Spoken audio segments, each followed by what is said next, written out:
I don't know if I found bamboo or if it found me. They say that what you seek is seeking you. And I remember having bamboo growing around my university, but I was just never curious about it. I just like took it for granted. It was something that it was there. I was curious about Japan, and bamboo brought me there. And it seemed a little connection between two places that are so far away, like Dominican Republic and Japan. They are just like opposite sides of the world. And that's when my bamboo journey really started.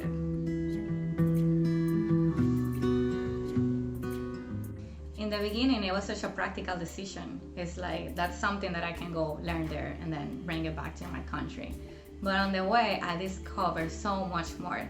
The sense of community that bamboo gives me, I mean, you can see it in the plant. The plant grows in this network where basically everybody's helping each other to become the best, tallest version of itself. And that's, I think, that how we're supposed to be. And I just felt like I wanted to be involved with like this community, people who is involved with bamboo. They're people that care about nature, they care about having a better world, and they are just looking for connection to nature. And where there's bamboo, people seem to be happy. I mean, I am happy. And as a designer, bamboo brings 1,000 of opportunities. Bamboo is lightweight and it's flexible, but it's also strong at the same time, and it is incredibly beautiful. It's incredible to think that you are creating something that when you are creating something, you are not destroying. You know, nature is just giving you new source of material every cycle so you can explore. And that's my favorite thing of bamboo. You can just put things together really quickly with bamboo. You take a few poles, take a few strips, splits, and you can just build something together. It allows for this process of exploration. If we think about bamboo in the most simple way possible, bamboo basically is lines, really long lines. And that's where the inspiration came to be for this piece that I'm showing you today.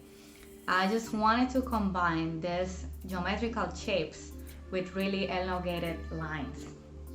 And to be able to achieve this, basically I split the bamboo in really thin strips, then I bend it into place. And it's funny because bamboo doesn't really like bend, but it kind of flexes, so it comes back to its original shape. So using heat, I was able to lock the shape into the place that I wanted. And these are really aesthetical pieces. They don't necessarily have a function. But the function that I was thinking as I was creating is that they can be this sort of display where you can hold one really precious piece of jewelry in the middle, or you can have a vine of a plant like climbing around it, like something really simple, or you can just have these like combinations of shapes and just like admire them.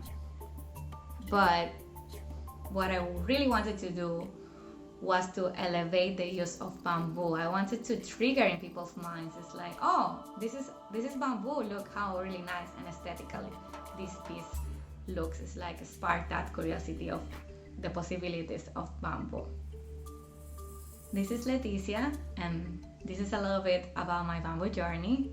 My bamboo journey has allowed me to be in Asia for 6 years. First I was in Japan, and I have the opportunity to be in places like Philippines, Vietnam, Cambodia, Taiwan, Indonesia, and now in China, learning and seeing how people work with bamboo. It's amazing to see how the craftsmen, it's like their hands, they know how to speak bamboo language, that's how I say it. And for me, bamboo is just this connection with nature and with people. Thank you.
Greetings to the American Bamboo Society. My name is Nathaniel Holland, and I'm a multidisciplinary artist who's been living and working with bamboo in Vietnam for the last 5 years. After I finished my degrees from the Maryland Institute College of Art in Baltimore, where I gained experience with a multitude of art mediums, I did not feel happy with the waste impact I was creating while producing my art. I wanted to look for more natural options and alternative sustainable building materials I could integrate into my creative practice. In America, I was quite limited by the available natural materials and did not see a suitable option to meet my creative goals. So I set out and moved to Vietnam, where natural materials are abundant in daily life and supply. As an artist, I'm always on the search for materials that have a diversity of use, and I think most artists are on a search for materials that have a diversity of use. Flexibility, strength, beauty, and most importantly to me, are materials that are sustainable.